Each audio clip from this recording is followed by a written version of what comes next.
कीमतों का मन जो इतना बढ़ गया है, तेल भी देखो अपना पहला शतक जड़ गया है। नमस्कार, मैं हूं श्वेता सिंह और आप देख रहे हैं श्वेत पत्र। आज पेट्रोल डीजल की कीमतों पर हम श्वेत पत्र पेश करने वाले हैं, क्योंकि जिस तरीके से कीमतों ने रफ्तार पकड़ी है, सबके मन में यह सवाल है कि अब क्या होने वाला है। आखिर हिंदुस्तान में कीमतें इतनी क्यों है? हम आपको यह भी बताएंगे कि दुनिया के बाकी देशों का क्या हाल है। ये बताएंगे, ये समझाएंगे कि हिंदुस्तान में कीमतें ऐसी क्यों हैं और आगे इन पर नियंत्रण आखिर कैसे किया जा सकता है।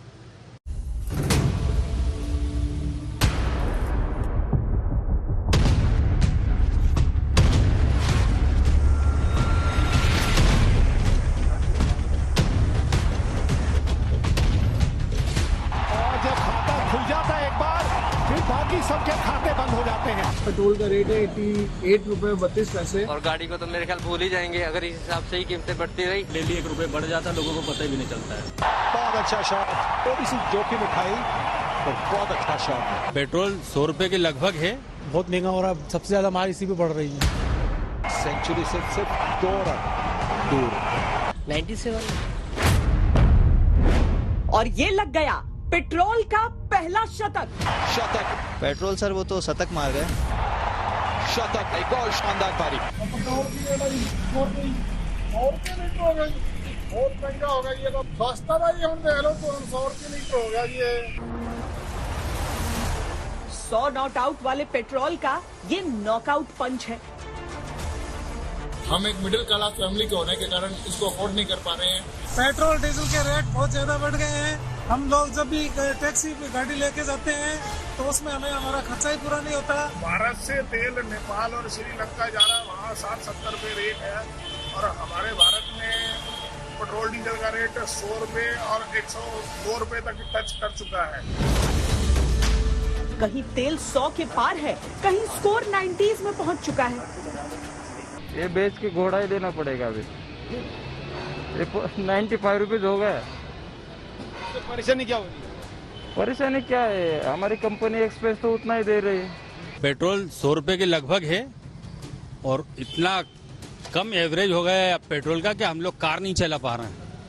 पेट्रोल डीजल का दाम तो बढ़ता है तो लोड तो पड़ रहा है, लेकिन अब तो हम लोग क्या करेंगे। अब कोई अल्टरनेट व्यवस्था है नहीं तो खरीदना पड़ रहा है। आप लोगों ने सोचा था कि 100 रुपए इतनी जल्दी छू जाएगा पेट्रोल? नहीं, ये पहली बार नहीं है कि ये लग रहा है कि 100 रुपये होगा। पहले भी ऐसे हमने उदाहरण देखे कि 100 रुपये टच होने वाला था और वो 100 का आंकड़ा, जैसे कि एक प्लेयर जल्दी आउट हो जाता है तो ये भी आउट होगा। और 100 रुपये का ये पहली बार हुआ है कि कुछ स्टेट्स में कुछ जगह पर ये चला गया है, तो कुछ प्लेयर ने 100 की आंकड़ा लगा लिया है। मुझे अभी भी विश्वास है, क्योंकि देखिए विंटर और समर सीजन में नॉर्मली क्या देखा जाता है, जब हमारे समर आता है तो आपका क्रूड का दाम कम करता है। अभी कुछ कारणों से ये ज़्यादा बढ़ा हुआ है और इंटरनेशनल प्राइस का जो इफेक्ट है वो यहाँ आ रहा है और आने वाला ट्रेंड जो होगा कुछ 5-7-10 दिन बाद वो डाउनग्रेड का है। हर कोई इस उम्मीद में है कि बस अब बैट्समैन आउट ही हो जाए तो अच्छा, क्योंकि ये खिलाड़ी तो बस नए नए रिकॉर्ड्स बना रहा है। अगर आज की तारीख में टैक्स न हो पेट्रोल डीजल के रेट पे आकाश जी, तो आज मुझे दिल्ली में कितने पैसे देने पड़ेंगे 1 लीटर पेट्रोल के लिए? अंदाजा आपको करीब 37 से 39 रुपए के बीच में जो है पर लीटर पे करना पड़ेगा। और इसके अंदर पूरी मैं कैलकुलेशन लगा रहा हूँ। पहले तो ब्रेंट क्रूड, वो कच्चा तेल जो हम इस्तेमाल करते हैं, फिर डॉलर का प्राइस लगा रहा हूँ।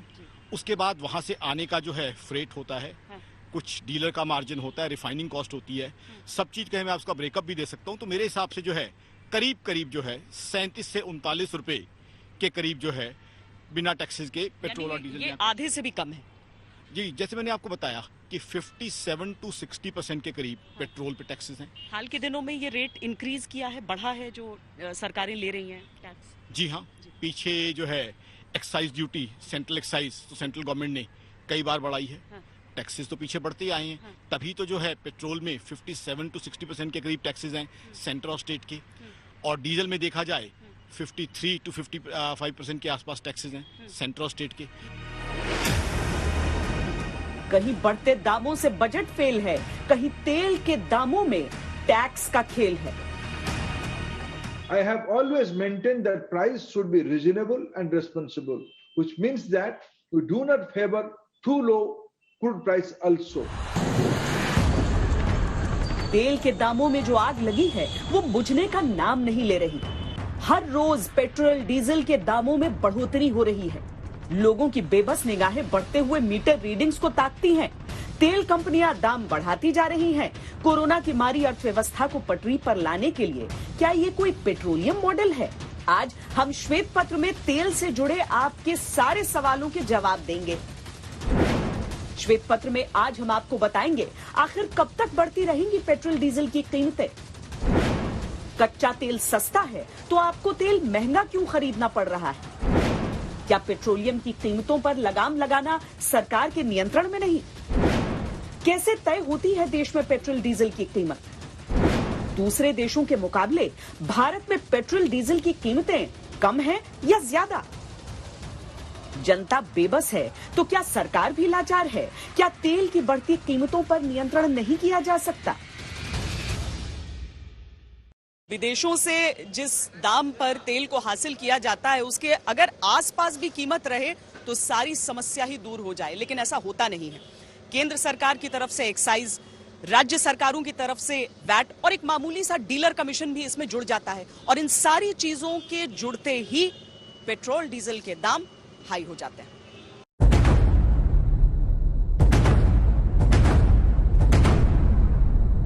आखिर देश में तेल की कीमतें बेतहाशा क्यों बढ़ती जा रही हैं? अंतर्राष्ट्रीय बाजार में कच्चे तेल की कीमतें अगर कम हैं, तो पेट्रोल डीजल की कीमतों पर भारत में लगाम क्यों नहीं लग पा रहा? एक्सपेक्टेड नहीं है गवर्नमेंट से कि इतना ज़्यादा हाइक होगा instead of this budget, and then already economy में इतनी सारी प्रॉब्लम्स है। अगर आप बेसिक नीड्स पर ही इतना प्राइस इंक्रीज कर देंगे तो कैसे चलेगा? It's like very basic, petrol is very basic, तो एक्सपेक्टेड बिल्कुल नहीं है। इसको कंट्रोल करने की बहुत ज़्यादा आवश्यकता है। अभी तो मत पूछो, हाल खराब है पेट्रोल के मामले, क्योंकि हम लोगों की तो गाड़ी वैसी एवरेज देती नहीं है और सवारी से जो पैसा मांगो वो पैसा मिल नहीं रहा। अभी तो ये मानो कि सुबह से निकले अभी तक बोनी ही नहीं हुई है। महंगे पेट्रोल से के कहाँ से मतलब तनख्वाह बचाएंगे, कहाँ से पेट्रोल डलाएंगे, क्या करेंगे, क्या घर पे ले जाएंगे, रोज का आना जाना खर्चा, मतलब मेंटेनेंस नहीं हो पा रहा है। बहुत महंगा पड़ रहा है, धक्का ज़्यादा रहे चला कम रहे। पेट्रोल या डीजल की कीमत अंतर्राष्ट्रीय बाजार में कच्चे तेल से तय होती है, यानी जब कच्चे तेल का भाव घटे या बढ़े तो पेट्रोल या डीजल के दाम को सस्ता या महंगा होना चाहिए, लेकिन हकीकत में ऐसा नहीं हो रहा। यहाँ पर खेल में आता है तेल पर लगने वाला टैक्स।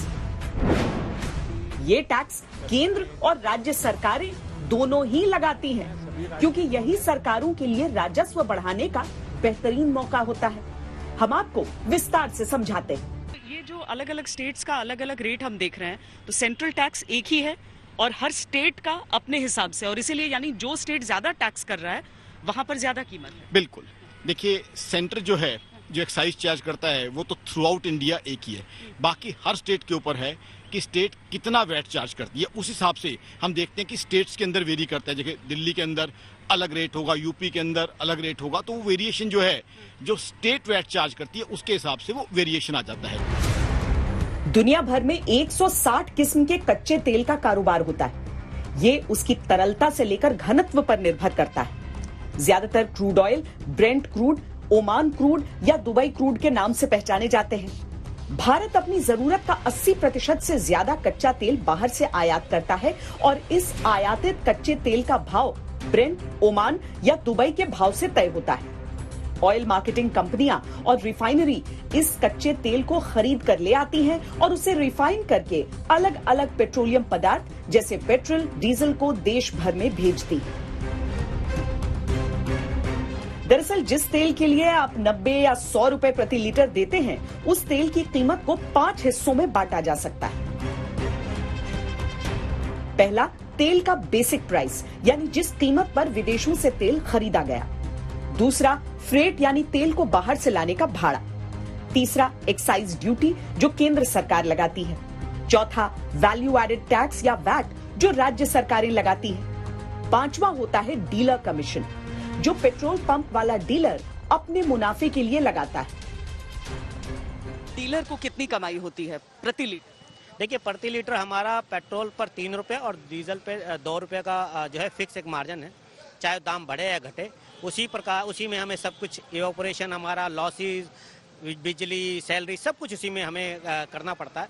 तो डीलर का कोई भी फायदा नहीं है इसमें कि कोई दाम बढ़े, बल्कि भयंकर नुकसान है। पब्लिक के साथ डीलर का भी भारी नुकसान जो है वो हमारा होता है। जैसे कि आपको उदाहरण के तौर पर देखो तो जब 70 रुपये लीटर था, जैसे कि पेट्रोल डीजल हमेशा लॉस होता है, उसका उड़ता है वो पेट्रोल डीजल, तो जो 70 रुपये लीटर था तो मेरा 70 रुपये पर लीटर के लॉस से उड़ रहा था। करीबन 100 लीटर 1% के करीब की हमारी इवेपोरेशन होता है पेट्रोल में, और 0.2% के करीब डीजल में। तो वो एक भयंकर एक अमाउंट होता है जो हमारा हर महीने उड़ जाता है। तो अगर 70 रुपये का तो वो 70 रुपये के हिसाब से उड़ रहा था, आज वो 100 रुपये हो गया तो 100 रुपये के हिसाब से उड़ रहा है। दरअसल डीलर्स को पेट्रोल और डीजल बहुत कम कीमतों पर मिलता है, लेकिन केंद्र सरकार के सेंट्रल एक्साइज, राज्यों के वैट और डीलर कमीशन के बाद जब यह उपभोक्ताओं को मिलता है तो इसकी कीमत 3 से 4 गुना हो चुकी होती है। यानी पेट्रोल डीजल की खुदरा कीमत में कच्चे तेल का दाम, रिफाइनरी की कॉस्ट, मार्केटिंग कंपनियों का मार्जिन और सरकारों का एक्साइज और वैल्यू एडेड टैक्स शामिल होता है। हम आपको बता दें कि एक्साइज ड्यूटी केंद्र सरकार के पास जाती है और वैट राज्य सरकारें लेती। दोनों ही टैक्स सरकारों के लिए रेवेन्यू का बड़ा जरिया है। नीतीश कुमार वैट का जो टैक्स है उसको कम करेंगे? नहीं, बिहार सरकार से नहीं, जो समृद्ध राज्य हैं उनसे इसकी शुरुआत होनी चाहिए। बिहार तो समृद्ध राज्य नहीं, इसकी महाराष्ट्र से हो, गुजरात से हो, इसकी हरियाणा से हो, पंजाब से हो, जो समृद्ध राज्य हैं ये शुरुआत करें। हम तो कई तरह की वैसी आर्थिक दिक्कतों के शिकार हैं। अब दाम बढ़ा हुआ है, दाम तो न बढ़े कम हो ये सबको अच्छा लगेगा, लेकिन अभी तो बढ़ा हुआ है, सबको दिख रहा है। हम आपको दिल्ली के उदाहरण से समझाते हैं। दिल्ली में 1 फरवरी 2021 के हिसाब से पेट्रोल की बेस प्राइस 29 रुपए 34 पैसे थी।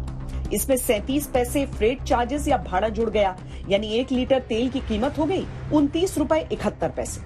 इसके बाद तेल कंपनियां ये तेल 29 रुपए 71 पैसे प्रति लीटर के हिसाब से तेल डीलर्स या पेट्रोल पंप मालिकों को बेचती हैं।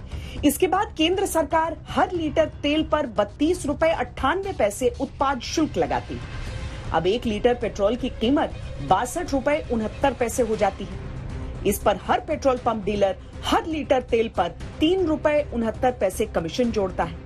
इसके बाद जिस राज्य में यह तेल बेचा जाता है उस राज्य की सरकार उस पर बिक्री कर या वैट लगाती है। दिल्ली के केस में 1 लीटर तेल पर 19 रुपए 92 पैसे वैट लग जाता है। अब कंज्यूमर के लिए 1 लीटर पेट्रोल की कीमत हो गई 86 रुपए 30 पैसे और यह कीमत रोजाना बढ़ रही है। पेट्रोल प्राइसेस पहले से कंपैरिजन करें तो बहुत ज्यादा हाइक हो गए हैं। आज मैंने डलवाया है तो 86 रुपए है। बजट पे तो फर्क पड़ता ही है। नॉर्मल है, बढ़ती है तो कम भी होनी है, तो इसके कोई ऑब्जेक्शन नहीं है कि थोड़े दिन बाद कम आ ही जाएगी। आने वाले टाइम में तो यही होएगा कि साइकिल पर ही लोग प्रेफर करेंगे ऑफिस भी, और गाड़ी को तो मेरे ख्याल भूल ही जाएंगे अगर इस हिसाब से ही कीमतें बढ़ती रही। बात ये तेल की कीमतें बढ़ रही है, जेब खाली हो जा रही है और हम पार्टी कर रहे हैं।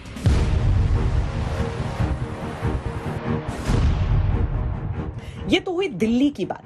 इसी तरह हर राज्य 1 लीटर तेल पर अलग अलग बिक्री कर या वैट लगाता है, जिससे तेल की कीमत राज्यों के हिसाब से अलग अलग होती है। पेट्रोल पर मणिपुर सरकार 36.5% और डीजल पर 26.5% वैट लगाती है।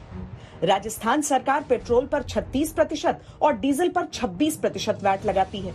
आंध्र प्रदेश में 31% वैट पेट्रोल पर और 22.25% वैट डीजल पर। दिल्ली में पेट्रोल पर 30% और डीजल पर 16.75% वैट है। मध्य प्रदेश में 33% और 23%।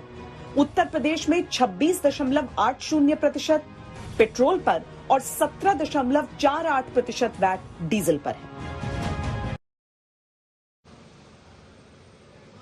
भारत में पेट्रोल डीजल के दाम में सरकार का हस्तक्षेप नहीं है, यानी कि सरकार नहीं तय कर सकती है ये कीमतें। यानी सीधे तौर पर कहें तो विदेशों से जो कच्चा तेल है उसका जो दाम होगा वो बढ़ेगा या घटेगा, तो कीमतें भी यहाँ पर बढ़ेंगी या घटेंगी, पर ऐसा नहीं होता है। ऐसा क्यों नहीं हो रहा है ये हम आपको सरल शब्दों में समझाते हैं।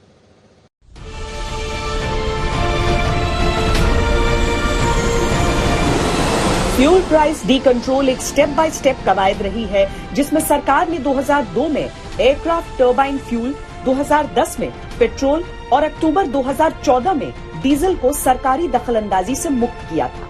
इससे पहले सरकार कीमत तय करने में हस्तक्षेप करती थी। हालांकि घरेलू एलपीजी और मिट्टी के तेल जैसे ईंधन अभी भी सरकार के नियंत्रण में ही है। अब सवाल उठता है कि अगर देश में पेट्रोल डीजल की कीमत तय करने में सरकार ने निजी कंपनियों को छूट दे रखी है, तो फिर अंतर्राष्ट्रीय बाजार में कच्चे तेल की कीमत कम होने पर देश में तेल की कीमतें कम क्यों नहीं होती? उसका कारण है oil price D control Bharat में एक तरफा है। यानी जब वैश्विक स्तर पर कच्चे तेल के दाम बढ़ते हैं तो देश में भी पेट्रोल डीजल महंगा होता है, लेकिन जैसे ही कच्चा तेल सस्ता होता है तब सरकार अधिक आमदनी के लिए नए टैक्स और शुल्क पेट्रोल डीजल पर लगा देती है। उसकी वजह है कि पेट्रोल डीजल से होने वाली आमदनी को सरकार किसी कीमत पर कम नहीं होने देना चाहती, क्योंकि इससे देश का राजस्व बढ़ता है। यही हर सरकार का तरीका रहा है। डी कंट्रोल जो है, आज पेट्रोल डीजल डी कंट्रोल और जीएसटी के एम्बिट में लाने की कोई चर्चा नहीं है।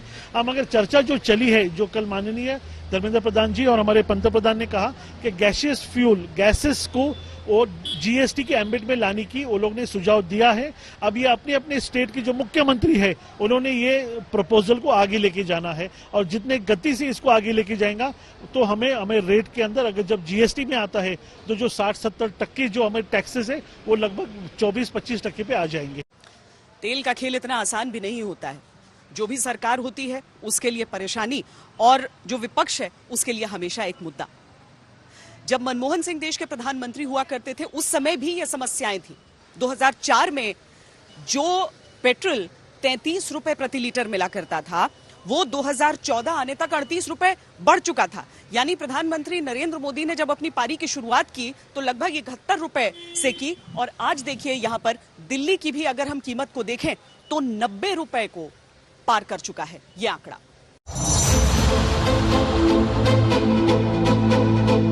कहावत है कि तेल देखो तेल की धार देखो, लेकिन गाड़ी की टंकी में तेल कम दिखने लगा है, और जब धार पर नजर डालो तो वो भी जल्दी सिमट जाती है।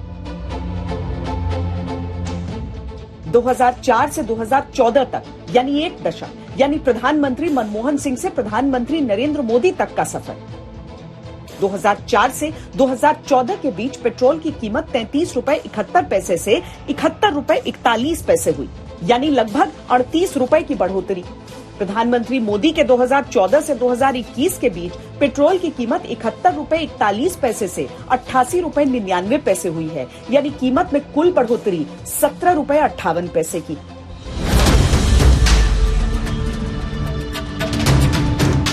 ध्यान देने वाली बात यह भी है कि डॉलर के मुकाबले रुपए की कीमत तब कम थी, आज ज्यादा। लेकिन यहाँ ये भी जानना जरूरी है कि यूपीए के मुकाबले एनडीए को लगातार कच्चा तेल मिलता रहा है। 2010-11 में कच्चे तेल की कीमतें $35 प्रति बैरल से $112 प्रति बैरल हुई थी। तब यूपीए सरकार पेट्रोल 65 रुपए 76 पैसे में बेच रही थी। आज कच्चा तेल $63 प्रति बैरल है, पेट्रोल की कीमत 88 रुपए 99 पैसे तक। इतनी तेजी से नहीं बढ़ते थे लेकिन वो अफोर्ड कर सकते थे। मिडिल क्लास वाले अफोर्ड कर देते थे, वो हिसाब बना के पेट्रोल की कीमत बढ़ाया करते थे। लेकिन इस सरकार में तो समझ में ही नहीं आ रहा, अंधाधुंध रोज पेट्रोल के दाम बढ़ना। सरकार तो यही अच्छी है। दाम अभी बढ़ रहे हैं क्योंकि 4 महीने देश बंद रहा है, तो उसको भी तो कवर करेगी सरकार, क्योंकि उस सरकार में कभी 4 महीने देश बंद नहीं रहा, इसमें रहा है, तो परेशानियां अलग है। दोनों भी बढ़ाते थे, ऐसा कुछ नहीं है। ये गवर्नमेंट सही काम कर रही है, लेकिन ये है कि पेट्रोल का रेट कम होना चाहिए, बाकी गवर्नमेंट के काम में कोई कमी नहीं है। इससे पहले जो कांग्रेस सरकार थी मनमोहन सिंह, तो उनके दौर में तो पेट्रोल और डीजल के रेट काफी कम थे। हम लोगों के साथ दिक्कत नहीं होती थी डीजल पेट्रोल आने में, क्योंकि सब 60 रुपए में पेट्रोल को 60 रुपए में डीजल बढ़ता था तो बीजेपी हंगामा करने लगती थी। अब क्या हो गया बीजेपी को? अब तो सोचना चाहिए ना। एक तरफ तो आप सब्सिडी भी हटा दिए गैस पे, और फिर गैस इतनी महंगी हो गई, तो ये भी तो सोचना होगा ना सरकार को कि आम जनता पे बोझ बढ़ रहा है कि नहीं बढ़ रहा है।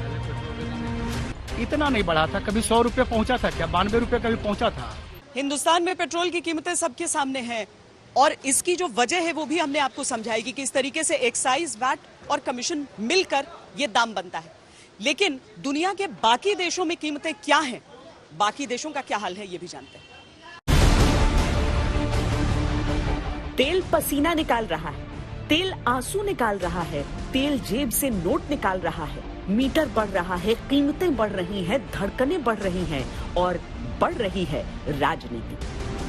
घरेलू कच्चे तेल का उत्पादन भारतीय जनता पार्टी की सरकार में सालाना 53,66,000 मीट्रिक टन गिर गया, कम हो गया। ये मैं नहीं कह रहा, ये उनकी कंपनियों के आंकड़े बताते हैं। इस देश का 63% कच्चा तेल सरकारी नवरत्न कंपनी ओएनजीसी पैदा करती है, बाकी प्राइवेट सेक्टर में। मोदी जी ने इस सरकारी नवरत्न कंपनी ओएनजीसी का बजट ही इस साल काट दिया। कांग्रेस खुद पर लगे पुराने महंगाई वाले आरोपों का चुन चुन के बदला ले रही है। बढ़ती जीडीपी का नया फुल फॉर्म बढ़ते गैस, डीजल, पेट्रोल के दाम के तौर पर गढ़कर। सरकार को मालूम है पिच अनुकूल नहीं है, इसीलिए वो हर गेंद को छोड़ रही है, पर ये जनता के सरोकार का सवाल है। इसे लंबे समय तक छोड़ा तो आस्किंग रेट बढ़ता जाएगा, मुश्किलें सबकी बढ़ती जाएंगी। पेट्रोलियम सेक्टर से जो कारोबार होके पैसा आमदनी होगी, वो सीधा सीधा भारत के किसानों की विकास में ली जाएगी।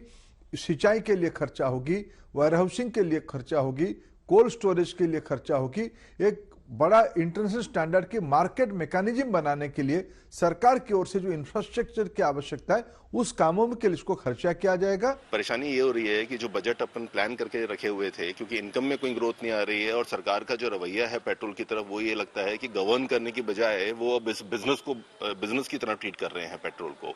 उनका ये ऑब्जेक्टिव लगता है कि किसी तरह इससे कमा लिया जाए। कहीं से कमाई कैसे की जा सकती है, मिडिल क्लास से कैसे कमाया जा सकता है। और कल के अगर आप प्राइम मिनिस्टर के अगर स्टेटमेंट को भी देखेंगे तो उसमें यही लगता है कि मिडिल क्लास ही है जो भुगतने के लिए यहाँ पर बैठा हुआ है और सरकार के खजानों को जो है भरना चाह रहा है, भरना है इसने। 100 रुपीज हो गया ना अभी आम जनता कैसा भरेंगी, गरीब लोग कैसा करेंगे। अभी 100 रुपए चल रहे हैं, अभी लगभग 100 रुपए हो गए हैं। परेशानी हो रही है ना, दिक्कत आ रही है, सब कुछ प्रॉब्लम आता है ना, घर में पेट्रोल ज्यादा लग रहा है तो बहुत महंगाई ने तो पूरी कमर तोड़ डाली है। अभी क्या कर सकते हैं उसके लिए। पेट्रोल तो 100 के पार होने को चाहिए अभी पर, और सीएनजी भी 60 रुपए के करीब पहुंच गया है। और मोदी सरकार अपने आप को जो देश के प्रधानमंत्री बोल रहे हैं, उन लोगों ने क्या किया है, देश की जनता की कमर तोड़ के रख दी है। और आने वाले दिनों के अंदर ये होगा कि मोदी सरकार को कि इसका अंजाम भुगतना पड़ेगा। सवाल लाजमी है और जायज भी, क्योंकि सवाल जनता का है। क्या भारत में ही पेट्रोल डीजल सबसे महंगा है? भारत के मुकाबले दूसरे देशों का क्या हाल है? भारत के पड़ोसी देश अपने उपभोक्ताओं को तेल किस कीमत पर दे रहे हैं? दूसरे देशों में पेट्रोलियम पर टैक्स स्ट्रक्चर क्या है? जरा नजर डालिए कि 1 लीटर तेल की कीमत भारत और अन्य देशों में क्या है। भारत में 1 लीटर पेट्रोल की कीमत करीब 90 से 100 रुपए के बीच है। पाकिस्तान में 51 रुपए, श्रीलंका में 60 रुपए प्रति लीटर, नेपाल में 69 रुपए, भूटान में 49 रुपए, चीन में करीब 75 रुपए प्रति लीटर, इंग्लैंड में 123 रुपए, फ्रांस में 128 रुपए, जर्मनी में 119, अमेरिका में 54 रुपए प्रति लीटर, अरब जहां तेल होता है वहां 37 रुपए प्रति लीटर, ईरान में तेल करीब 4.5 रुपए लीटर है और ओमान में तेल 38 रुपए लीटर है, जबकि वेनेजुएला में तेल सबसे सस्ता यानी करीब 1.5 रुपए लीटर है। क्या केरोसिन जो उन देशों में आम आवश्यकता रखती है, भारत और उनके बीच में बहुत अंतर नहीं है। उन्होंने बांग्लादेश की नाम लिया, उन्होंने नेपाल की नाम लिया। बांग्लादेश नेपाल में केरोसिन जब भारत में 32 रुपया है, वहां मास कंजम्पशन की कमोडिटी केरोसिन वहां लगभग 57 और 59 रुपीज में है। जब वहां उस देशों में जो मास कंजम्पशन की चीजें भारत से कई गुना ज्यादा है, जो कम लोगों के लिए है, वहां की बड़े बड़े लोगों के लिए है, बाकी लोगों को देना नहीं है, इसलिए उन लोगों के लिए सस्ता किया है, भारत ऐसे नहीं किया है। सरकार पेट्रोल डीजल के दाम कम करना चाहती है तो उसको सेंट्रल एक्साइज या वैट में कटौती करनी पड़ेगी। लेकिन टैक्स में कमी करने से राजस्व का नुकसान होगा। Petroleum planning and analysis cell के अनुसार भारत में पेट्रोल और डीजल पर कुल मिलाकर 69% टैक्स लगता है। इटली में 64%, फ्रांस में 63%, जर्मनी में 63%, ब्रिटेन में 62%, स्पेन में 53%, जापान में 47%, कनाडा में 33%, अमेरिका में 19% टैक्स तेल पर लगता है। तेल की कीमत लगभग 100 टच करने वाली है दिल्ली में भी, तो क्या कर रहे हैं, कैसे मैनेज कर रहे हैं? अभी बहुत दिक्कत हो रही है। अभी नॉर्मली ऑफिस हमें उतना जाना नहीं पड़ रहा है, तो रोजमर्रा में उतना फर्क शायद नहीं पड़े, लेकिन अभी तेल की कीमतें बहुत ज्यादा हो गई हैं। मतलब उम्मीद है कम होगा? उम्मीद तो बहुत है और चाहते हैं कि कम हो जाए, क्योंकि हमें याद है कि हम बचपन में हम जब मतलब तेल भरते थे, पापा तो 35 रुपए में भरते थे, 30 रुपए में भरते थे, लेकिन अब हम 100 रुपए दे रहे हैं उसके लिए, तो दिक्कत तो होती है। तो ये जो उम्मीद है एक आम इंसान की कि तेल की कीमतें कम हो, क्या ये उम्मीद पूरी हो सकती है? क्योंकि सरकार का अगर ये कहना है कि उसका कोई नियंत्रण नहीं, तो इन कीमतों पर काबू कैसे पाया जाएगा?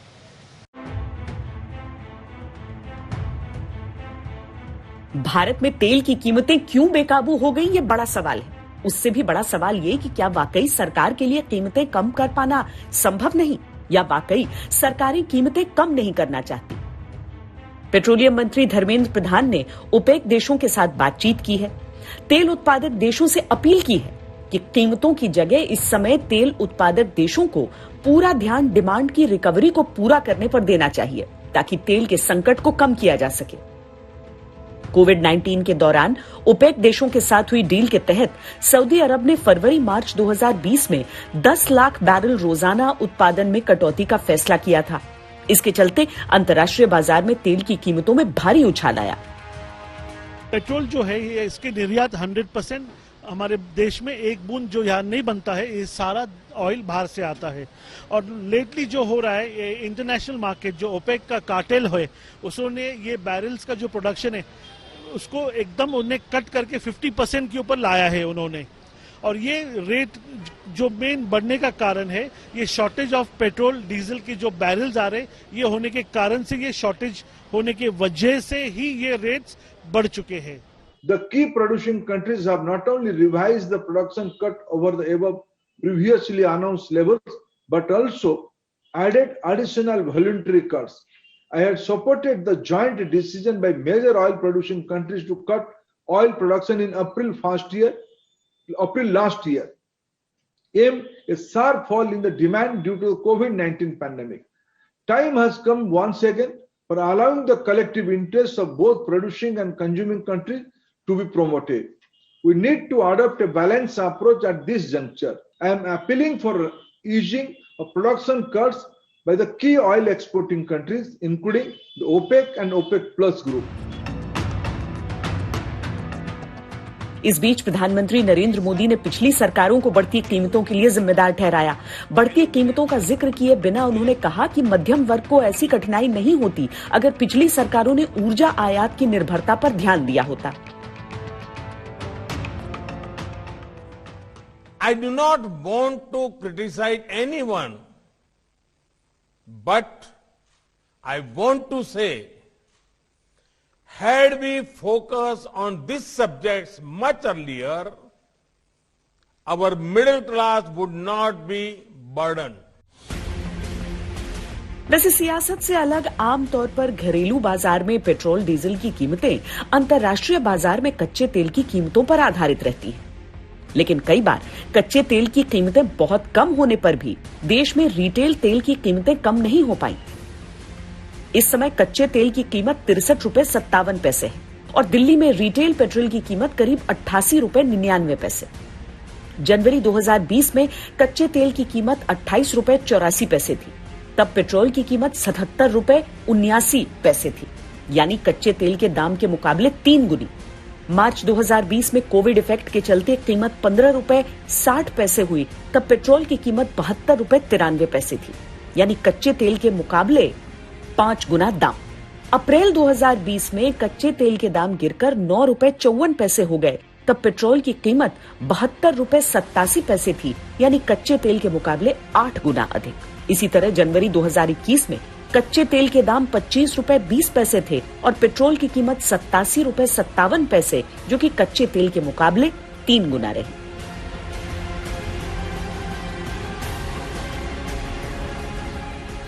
महामारी के दौरान खपत कम होने के कारण कच्चे तेल के दाम बहुत कम हुए, लेकिन पेट्रोल की कीमतें कम नहीं हुई। दरअसल शराब और पेट्रोल केंद्र और राज्य दोनों सरकारों के लिए कमाई का सबसे अच्छा जरिया होते हैं, क्योंकि ये दोनों पदार्थ जीएसटी के दायरे से बाहर रहते हैं और इन पर टैक्स लगाने के लिए जीएसटी काउंसिल में नहीं जाना पड़ता। कोरोना के समय में आर्थिक पैकेज और इंडस्ट्रियल ग्रोथ के लिए उठाए गए कदमों के चलते सरकार पर अतिरिक्त भार पड़ा है, जबकि कमाई बेहद कम हुई थी। आपको लग रहा है इससे कम ही होगा अब दाम? देखिए, जैसा कि गर्मियों के सीजन में क्रूड का दाम, क्योंकि डिमांड कम हो जाती है यूरोपियन कंट्रीज की, अमेरिकन कंट्रीज की, उसके हिसाब से क्रूड का दाम हमेशा 10 से 15% टूटता है, कम होता है। तो अब जैसे कि आप देख रहे हैं, अब सर्दी का सीजन जा रहा है, गर्मियों का सीजन आ रहा है, तो क्रूड का दाम नेचुरल वे में डाउन होगा और इसका डाउन होते ही हमें इफेक्ट आएगा उसका। गवर्नमेंट को समझना चाहिए कि कम करे, या तो फिर इसको अगर पब्लिक पे, आम पब्लिक पे बोझ नहीं पड़े, जो जैसे प्राइवेट वाले, जो भी कंपनी वाले लोग अगर मतलब ये पेट्रोल डीजल पे मतलब तकलीफ ना हो, तो मतलब वो जीएसटी में डाल देवे। जीएसटी में डालने से शायद सस्ता हो जाए, क्योंकि टैक्स बाकी इसमें ज्यादा है, वो हिसाब से पकड़ के जो स्टेट, जितने भी स्टेट वाले टैक्स लगाते हैं अलग अलग, जैसे महाराष्ट्र है, गोवा है, तो अलग अलग जगह अलग भाव है। तो अगर जीएसटी में आ जाएगा, समझो सेंट्रल गवर्नमेंट डाल देती इसको, पेट्रोल डीजल को समझो डाल देती कि जीएसटी हो जाता है इस पे, तो सस्ता हो जाएगा। लेकिन कोरोना के बीच जनता को तेल की महंगाई में ज्यादा दिन रखना सरकारों के लिए भी ठीक नहीं है, क्योंकि ऐसा होने पर लोग कहीं न कहीं अपने खर्चों में कटौती करेंगे और इकोनॉमी की रफ्तार सुस्त पड़ेगी। ऐसे में सरकार को चाहिए कि वो जल्द समाधान खोजे। महंगा तेल यानी महंगा ट्रांसपोर्ट यानी सारी चीजों की कीमतों में इजाफा, और सारी चीजों की कीमतों में इजाफा मतलब सीधे सीधे महंगाई बढ़ जाएगी। सरकार को जल्द से जल्द इस दिशा में कोई कदम उठाना पड़ेगा।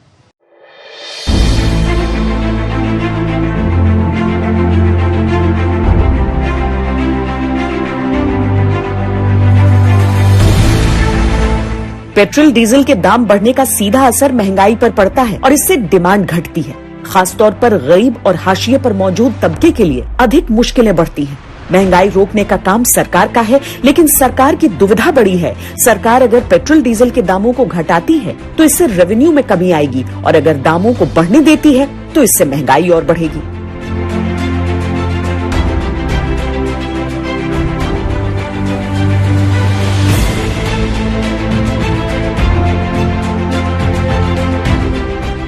एक पेट्रोल डीजल की दाम बढ़ने से सीधे तौर पर महंगाई पर क्या असर है? डायरेक्टली देखिए, डीजल के ऊपर जितना हमारा खाने पीने का सामान है, सब्जियां हो, दूध हो, दालें हो, वो ट्रेवल करती हैं, तो खाने पीने का सामान जो है वो इन्फ्लेशन के अंदर बहुत इंपॉर्टेंट कंपोनेंट है। आम आदमी की जो ट्रांसपोर्टेशन है वो 2 व्हीलर या 4 व्हीलर पे होती है। लोअर मिडिल क्लास की बात करें, 2 व्हीलर्स हैं सबके पास, तो आपकी अपनी ट्रांसपोर्टेशन जो है वो कॉस्टली हो रही है। जो खाने पीने का सामान है, इन्फ्लेशन के अंदर सबसे इंपॉर्टेंट हिंदुस्तान के लिए फूड इन्फ्लेशन, तो खाने पीने का सामान महंगा हो जाता है। पेट्रोल पे रेट बढ़ते ही राशन पे रेट बढ़ जाते हैं। गैस सिलेंडर में भी इतना रेट बढ़ गया है। दरअसल पेट्रोलियम पदार्थों और खास तौर पर डीजल की कीमतें बढ़ने से आम लोगों के लिए जरूरत की चीजों के दाम भी बढ़ जाते हैं। एक रिसर्च के अनुसार भारत की जीडीपी में लॉजिस्टिक्स की लागत करीब 13 से 14% है। ऐसे में अगर डीजल के दाम बढ़ते हैं तो इसका सीधा असर सब्जी, फल, दाल जैसी रोजमर्रा के इस्तेमाल वाली चीजों पर पड़ता है। इसके अलावा डीजल की कीमतों में इजाफे का सीधा असर ट्रांसपोर्ट पर पड़ता है। डीजल महंगा होने से ढुलाई भाड़ा बढ़ जाता है। All India transporters welfare association के अनुसार ट्रांसपोर्ट बिजनेस में डीजल की हिस्सेदारी 65 से 70% होती है। डीजल के दाम बढ़ने से ढुलाई का ज्यादा काम रेलवे पर चला जाता है और ट्रांसपोर्ट बिजनेस को भी नुकसान होना शुरू हो जाता है। कोरोना के बाद जब सरकार अर्थव्यवस्था को ग्रोथ के रास्ते पर लाने की कोशिश कर रही है, उस समय पेट्रोलियम उत्पादों की ऊंची कीमतों से गरीबों, मजदूरों और किसानों की कमाई और मांग दोनों गिर सकते हैं।